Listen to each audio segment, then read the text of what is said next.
दोस्तों नमस्कार। ये YouTube चैनल में इसमें आपका स्वागत है। दोस्तों, बहुत से लोगों के मन में ये विचार उत्पन्न होता है कि आत्मा रहती कहाँ है। मनुष्य के शरीर में सबसे पहले जो आया है उसको जाना ही है। मनुष्य के शरीर से जब ये आत्मा निकलती है तो दोस्तों ये जो दो यमदूत आते हैं इसको लेकर करके धर्मराज के यहाँ पहुँच जाते हैं, जहाँ इसके कर्मों का लेखा जोखा होता है। 24 घंटे के बाद इसे पुनः छोड़ दिया जाता है। ये अपने परिजन में आ जाती है, अपने परिवार में आ कर करके देखती है। ये जो है बिलखती है, रोती है, इधर उधर भटकती है। इसका कोई स्थान नहीं होता है, इसके पास कोई शक्ति नहीं होती है जो कुछ कर ले। उपनिषद के अनुसार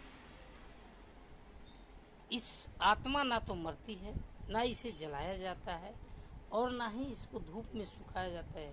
हवा इसको सुखाती नहीं है।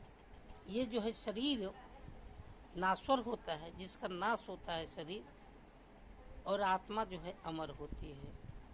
ये शरीर जो है पृथ्वी, जल, वायु, अग्नि और आकाश इस सब में विलीन हो जाता है, मिल जाता है। ये उपनिषद बताता है। और आत्मा का स्थान जो है ये 13 दिन तक उसके घर में रहे। 13 ही की बात जो है ये पुनः चला जाता है, और जैसे उसके कर्म होते हैं उसके अनुसार उसे दंडित किया जाता है। जो नरक के लायक होता है उसे नरक भेज दिया जाता है, जो स्वर्ग के लायक होता है उसे स्वर्ग भेज दिया जाता है। गीता में उपदेश दिए हैं। भगवान श्री कृष्ण ने पार्थ से कहे कि पार्थ, किस मोह में पड़े हो। ये शरीर जो है नाशवान है, इसका नाश होने वाला है। आत्मा अमर है। ना इसमें कोई तेरा भाई है, ना बंधु है, ना मित्र है, ना बेटा है, ना पितामह है। किस मोह में पड़े हो। देखो, आत्मा जो है मुझ में सब कुछ है। ये जो आत्मा जो है मेरे विराट रूप में देखो सब इसी में है। तो आत्मा के निहित स्थान कहाँ है, अब आप समझ लीजिए। दूसरी बात, गरुड़ पुराण में कहा जाता है कि आत्मा जो है जब इस शरीर को छोड़ती है, गरुड़ पुराण बताता है कि आत्मा जो है शरीर को छोड़ती है, तो छोड़ने के बाद इसके कर्मों के अनुसार वहाँ जाते हैं। तो चित्रगुप्त महाराज जो है इसका लेखा जोखा रखते हैं और टीवी जो है ओपन करते हैं, टीवी खोल देते हैं और बोलते हैं कि देखो। आत्मा बोलती है कि मैं ऐसा कर्म नहीं किया हूँ, हम तो अच्छा कर्म करके आए हैं। तो चित्रगुप्त महाराज कहते तुम अच्छा कर्म किया है, तो लो देखो। अब उसका जो है टीवी फुटेज जो होता है खोल देते हैं, और खोलने के बाद कहते हैं कि देख लो तुम्हारे कर्मों का लेखा जोखा यहाँ लिखा हुआ है पल पल का। जब ये आत्मा उस कर्मों को देखती है कि मैंने तो बहुत बुरा कर्म किया है, तब वहाँ जो है धर्मराज से ये निर्णय होता है कि इस आत्मा को ले जाओ, नरक भेज दो।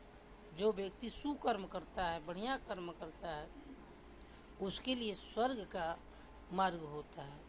सबसे बड़ी चीज़ है कि आत्मा जो है बैतरनी नदी पार कर कर करके खून पीब की नदियाँ पार कर करके तपती हुई धूप में जलती हुई उसमें जाती है। लेकिन कौन सी आत्मा जाती है, अब देख लीजिए। जो व्यक्ति अपने परिजन, जो उनके परिजन जो है मरे हुए व्यक्ति का अच्छे ढंग से 10 गात्र श्राद्ध करते हैं, 10 पिंड देते हैं, एकादश पिंड देते हैं, द्वादश पिंड देते हैं, मतलब 13 ही तक उनके घर में रहती है, तब उसके जो है शरीर में कुछ जान आता है। अच्छा कर्म करती है तो उसको जो है ढंग से ले जाया जाता है, बुरा कर्म करती है तो उसको मारते पीटते ले जाया जाता है। लेकिन एक बात करना है, आपने बोला कि आत्मा कहाँ रहती है। आत्मा कहीं नहीं रहती है।